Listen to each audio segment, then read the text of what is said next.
Hi, and welcome to Bible Bytes. I'm Megan, and today we're going to look at 3 things that we can learn from trials. Have you ever been in the midst of something and just thought that life couldn't possibly get worse?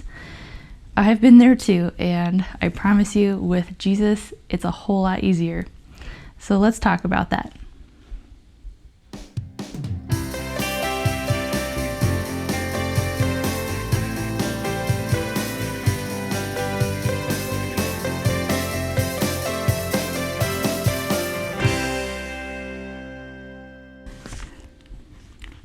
I just finished studying through the book of James with a friend, and I couldn't help but notice all of the cool things in these chapters, and I thought we just have to do a small Bible bite on this.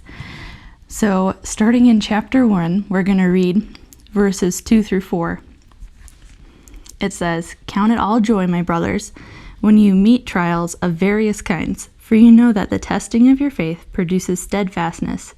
And let steadfastness have its full effect, that you may be perfect and complete, lacking nothing." That is so cool. Don't you guys want to be lacking nothing? I know I do, but that might not happen until we get to heaven. But the 3 things we can learn about trials, or from trials rather, is that we can expect trials. The Bible wouldn't talk about them if they weren't going to happen. And they happen for believers and non-believers alike. But the cool thing is, if you have a relationship with Jesus, he walks through you in those trials. In Hebrews, it says there's nothing that we're going to face in this life that Jesus didn't have to face when he was here on earth. And that gives me a lot of comfort when I'm going through a trial. Now, we can expect that trials are going to happen, but there's a lot of good that can come from them. And there's also various kinds of trials. I think that's really interesting. They're not all going to be the same. Some of them might be really hard, and some of them, they might be hard, but not as hard as the last one or the one to come. 2 examples that I thought of in my life is when I was a 6-year-old, I went through leukemia and lost all my hair, went through all the chemotherapy stuff, and that was a hard trial.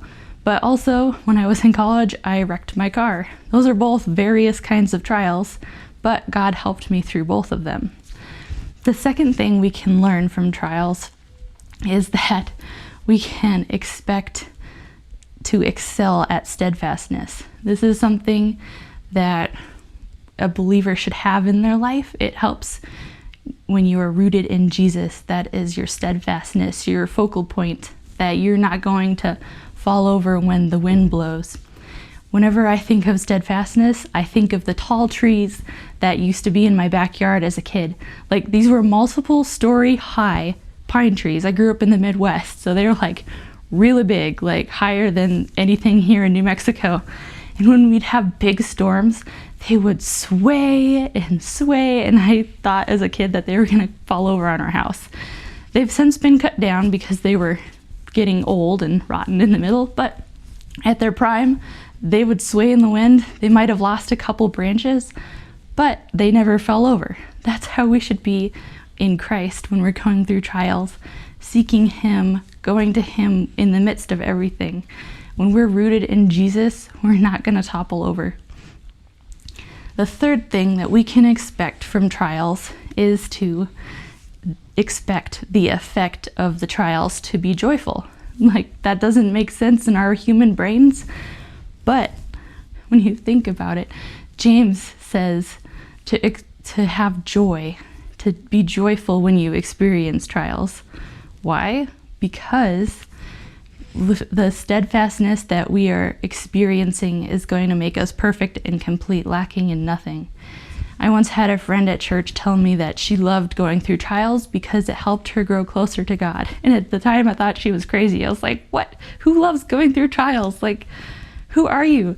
And then she continued on that she felt so much joy from God in growing closer to him and being steadfast in him in the midst of trials that it clicked. I was like, oh, that makes more sense. But that's not always how we look at it. We don't always look at trials as something to be joyful about. Usually we dread them, or we're like, what's going to happen next in life? But we continue to go through trials so that God can grow us, we can grow closer to Him and be perfect and complete, lacking in nothing. He wants us to grow so that we can be more effective for Him and His kingdom. And that is the coolest thing about trials. You might have had something in your life happen to you, and then 5-10 years down the road, you have a friend that you didn't know 10 years ago, and they're going through a similar situation.